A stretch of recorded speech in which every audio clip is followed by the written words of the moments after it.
But my parents have definitely cared a lot about their faith and done their best to train me in that well. This is Norman Baroud, a mechanical engineering student, lab manager for the 3D printing lab, and an honor student at the University of St. Thomas. In this episode of Bold, we talk about Norman's experience managing the 3D printing lab, balancing rigorous academics with hands-on innovation, and how he approaches problem-solving and leadership in STEM. If you're interested in engineering, innovation, and making the most of your opportunities on campus, you won't want to miss this episode of Bold. We're here today with our very own mechanical engineering student, lab manager of our 3D printing lab in Robertson, Norman Baroud. Woo! What's good, man? Welcome on the show. Thank you. Thank you for coming on. We appreciate it. I want to go a little bit back to your background, all right? Before coming to the University of St. Thomas, what was your journey getting here? So my family's originally from El Paso, Juarez. My parents were born in Mexico, and then I was born on the U.S. side. And then eventually, after a few years, we moved to Houston for my dad's job. We went to Houston and then was there for a few years. For middle school, I went to a school that was run by Opus Dei, Western Academy. Had a great impact on my life. And that school eventually led me to do more stuff with Opus Dei. That's definitely formed me in general as a person. And then I went to John 23rd for a year. And because of COVID and all that, I ended up doing 2 years of homeschooling. And then during that, I was taking dual credits here, just core classes. And I ended up starting here at UST as an engineering major a year early. So coming into university, going into college in general, right? Obviously, you ended up here at St. Thomas because you're taking those dual credits. Yeah. Did you always know that you wanted to do engineering? Relatively. I guess there's the things that people saying, oh, whatever you wanted to do when you were in sixth grade or whatever. And my parents would say that, no, it's not engineering. But ever since I was genuinely thinking about what I would end up doing, I'd say yes, just because my interests in making stuff and the general environment that I've had of engineering and problem solving and all that. Let's go back to that environment, all right? And you said just creating. Where does that passion come from? I'm not sure where it comes from. I guess it's just one of the things that if you're passionate for something, you can't really say where it came from exactly. I definitely helped that I'd say 50% of my family is engineers from both sides and above and below me, different generations and all that. And then also just since our house flooded in Harvey, we did a lot of work on the house and I got to see a lot of that and I liked making things as well or fixing things. And then just schools I went to and getting involved with robotics teams and stuff like that. I liked a lot of the 3D printing or the design aspects as well as, I guess, modeling or other making things. So that's also been something that impacted that, I'm sure. Yeah. And you're the lab manager now at the 3D printing lab. How did that even, because if you're in Robertson and if anybody's in Robertson, they know that you're the go-to guy for 3D printing. How did you end up in that position? So during the summer, when I first started, they had a physics crash course thing that I ended up taking because I'd never taken physics before because, again, I skipped a grade and you usually take physics as a senior.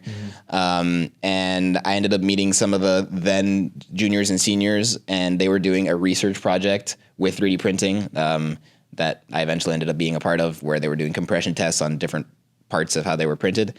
And since I ended up being a part of that, I had a lot to do with the printers since I was a freshman. And then eventually, once everyone else that was running the lab graduated and once Dr. Zalisco left, I was pretty much one of the only people that knew how to run everything. So I got kind of instated as the one who runs the stuff. And then now I'm starting to teach other people to take on now that I'm going to graduate. But yeah. Okay. So you mentioned tinkering. What were some of the first projects that you worked on? I remember, like I mentioned, right after Harvey happened, we were redoing the backyard a lot, and then we had a chunk of wood that was just lying there for a while, and my mom was like, "Oh, we need to go buy a towel, a rack for the towels because we have a pool." And the one we bought was super tiny and dinky, and it kept falling off the wall, and I hated it. So I ended up just getting that giant chunk of wood and sanding it down, painting it, and making my own towel rack. And I remember that was something that I was yeah, whatever, it was fun. But for years after that, I would be oh, it's great. I loved it so much. And I was oh, I'm glad. So I guess that was one of the first things that I started making things that actually had a use.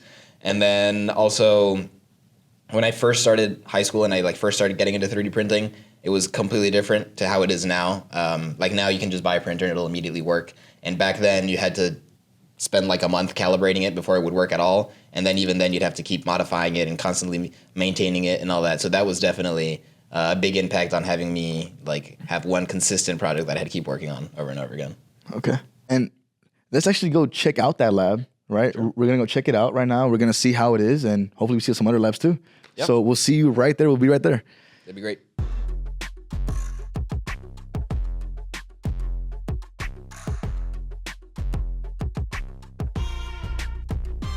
So we're here at the 3D printing lab here in Robertson. Norman, can you show us around? Like, what are all these things here?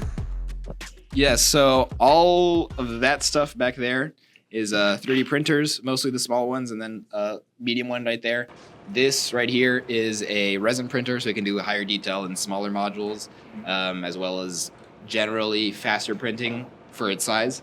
And then this is a very, very, very large 3D printer that we've had for a while. And then back there, we have a large laser cutter for thick pieces of wood and large projects. Water jet that can cut ceramic, tile, aluminum, some thin steel even. And that one's used for projects that require heavier materials, and it works kind of like a pressure washer with abrasive. So it uses like sandpaper to cut through parts using just pressurized water. That is another smaller laser that's for smaller projects. It's a lot easier to use than the big one, and it's very versatile and also more user-friendly. And then that behind is the CNC mill, 6 axes. It can basically works the same. It's a subtractive manufacturing, so you get a part and it uses a drill bit to work away at it. Mm-hmm. And then that right there is just the computer where we use to run all the machines and prepare all the files and projects. When a student comes in, when can they expect to start working on 3D printing models? So most of the classes that will require that are either upper level courses or relatively small ones. So the fundamentals of computer-aided design and intro to engineering design lab, both of those classes are intro level courses that you can take as a freshman or a sophomore. And in those, for your projects, if you do need something 3D printed or manufactured in this lab, we will help you for that. And that could be during your freshman year. But realistically, capstone projects or other higher level courses are going to be the ones where you make the most use of this lab. So now let's go check out downstairs. Let's go meet up with Dr. Tagakani, and let's go see the chemical engineering lab, guys. So let's go check out Dr. Tagakani's office. So he's currently busy right now, but we'll get to him right in a bit.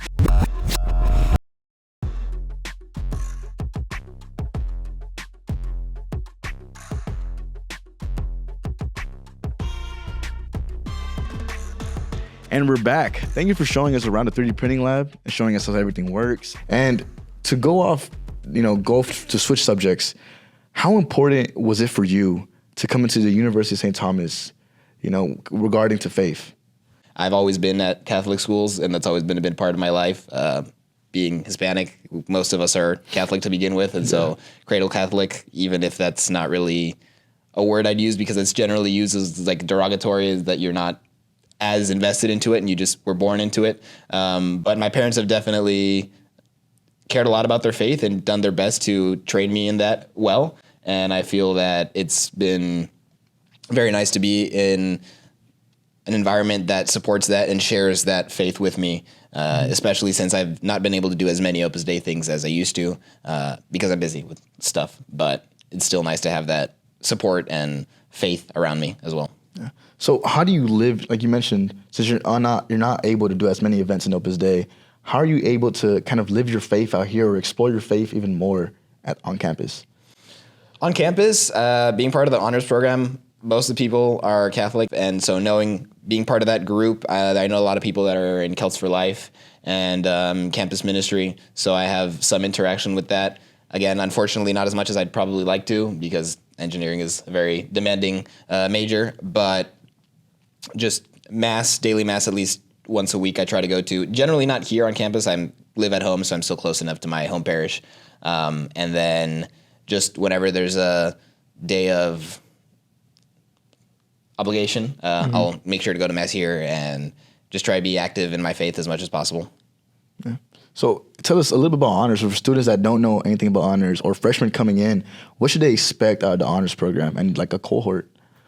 Well, the honors cohort is basically whenever you start as a freshman or if you come in late as a sophomore, you'll join a class of around 20 to 25 people, and you'll spend all 4 years being in classes with those people.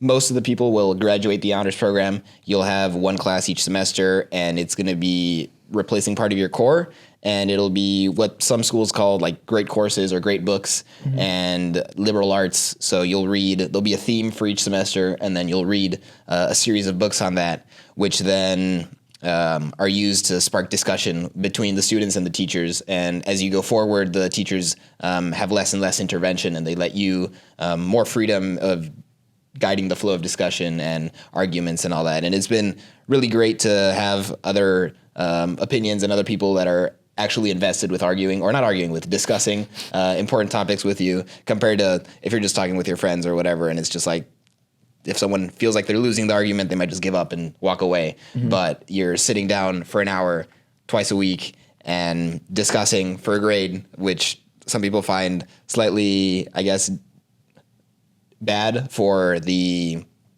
conversation, the fact that you're being graded on it, but it helps to make sure that you're completely invested in it, and it's very enjoyable to have a conversation and a nice break from all the math and stuff that we usually have. Yeah.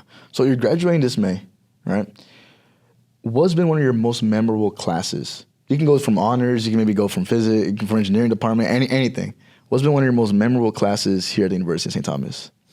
I'd say probably the one that's had the most wide-ranging impact on me is probably the CAD class I took. I've used that a lot in my internships, and then I'm now the tutor for that. And it also slots or integrates the best with what I do in my spare time, and also as a lab manager with 3D printing and all of that.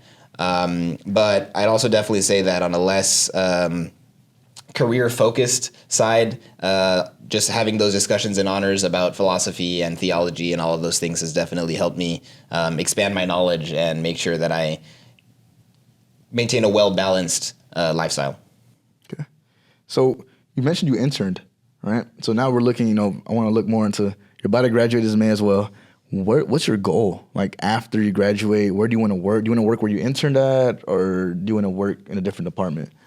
Yeah, so I've had 2 internships with a cement company, Ashgrove Cement. It's been really great. I'm very thankful. I would like to stay in the industry as far as I know. It's very stable, and I've enjoyed it very much. Okay. And how has Robertson kind of set you up for those internships? I feel I've been very well prepared when arriving at the internships. The internship class I'm taking now has helped me put into words or properly realize how important internships are and how to get the most out of them, as well as the junior senior seminar, which helps you see other people's internships and how they've done, how they've applied themselves. And overall, just the curriculum that we have here has been instrumental in making sure that I'm properly prepared for the workforce. Okay. And if you had to say one thing, one final statement to an incoming freshman that's going into engineering, what would you tell them? Lock in before the first test so that you don't end up scrambling at the end of the semester. Well, thank you so much, Norman, for coming onto the show. We appreciate you, and stay bold, my friends.